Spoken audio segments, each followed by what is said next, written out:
बेटा आप आओ तो देख लेना, अब तेरी माँ के पास ज़्यादा समय नहीं है। दीनानाथ जी ने बेटी से भारी मन से कहा। संगीता की आंखों से आंसू थमने का नाम नहीं ले रहे थे। ससुराल वालों को भी उसके आंसुओं की आदत हो चुकी थी, क्योंकि संगीता की माँ को कैंसर है। वो कुछ समय की मेहमान है। संगीता 6 महीनों में 2 बार माँ से मिलकर आ चुकी है। अब उसे समझ नहीं आ रहा था कि सास ससुर से कैसे आज्ञा ले। पति से पूछना बेकार है, वो तो माता पिता की आज्ञा के बिना कुछ नहीं करते।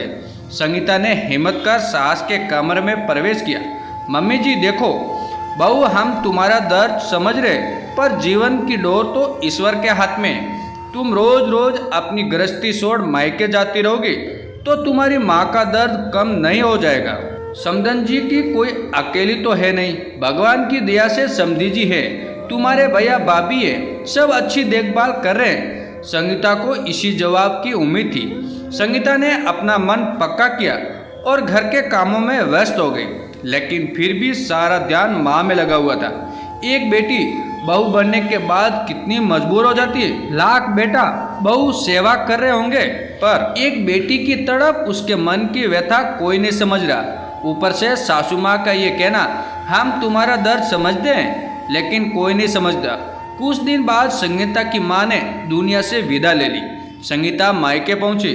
उसने महसूस किया माँ भले ही 1 साल से बेड पर थी, तब भी घर में रौनक थी, पर आज उनके जाने के बाद उसका मायका सुनसान और उजड़ा हुआ लग रहा था। संगीता और कमलेश दोनों भाई बहन गले मिलकर खूब रोए। पिता दूर खड़े मजबूत बनने की नाकाम कोशिश कर रहे। उन्होंने पास आकर संगीता को गले लगाया और बोले, बेटा तुम थोड़ा पहले आ जाती तो विमला के कलेजे को ठंडक मिल जाती, पर ठीक है, अब बेटी की भी अपनी गृहस्थी भी है।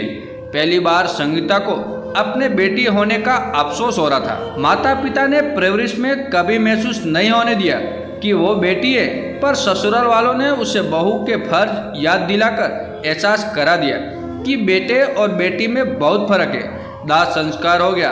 12वें दिन तक सब रिश्तेदार चले गए।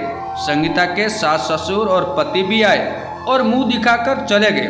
घर सब लोगों के जाने के बाद और काटने लगा। माँ की याद और सताने लगी।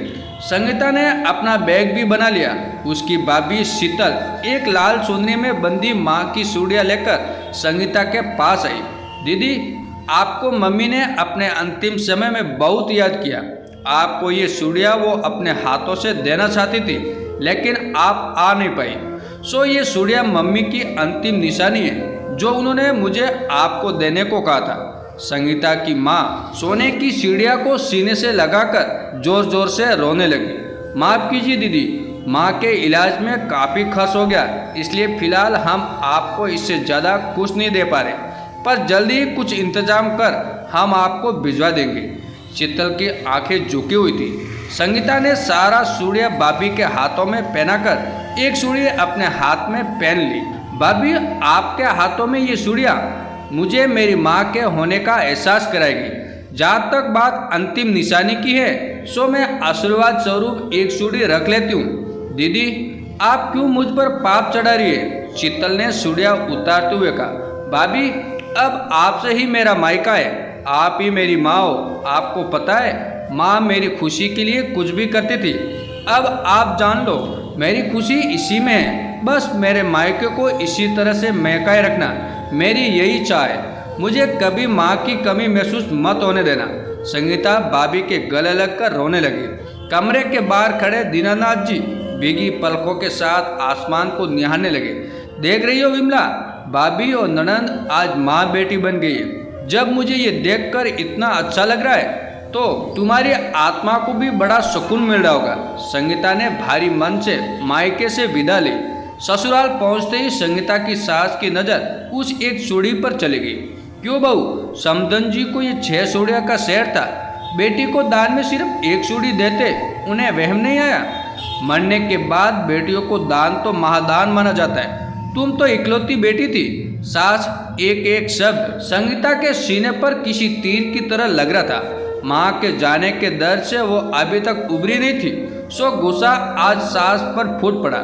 मम्मी जी, मैं कोई अकेली नहीं, माँ की सेवा के लिए मेरी भाभी बैठी है, ऐसा आपने कहा था। जीवन के अंतिम क्षणों में भी मेरी माँ मेरा चेहरा देखने को तड़पती रही। जब भाभी ने सारी चूड़ियाँ मुझे दी तो मैंने उन्हें ही पहना दी और कहा, इन पर पहला हक आपका है, क्योंकि आपने अंतिम समय तक उनकी सेवा की। मैं तो मेहमानों की तरह पहुंचती।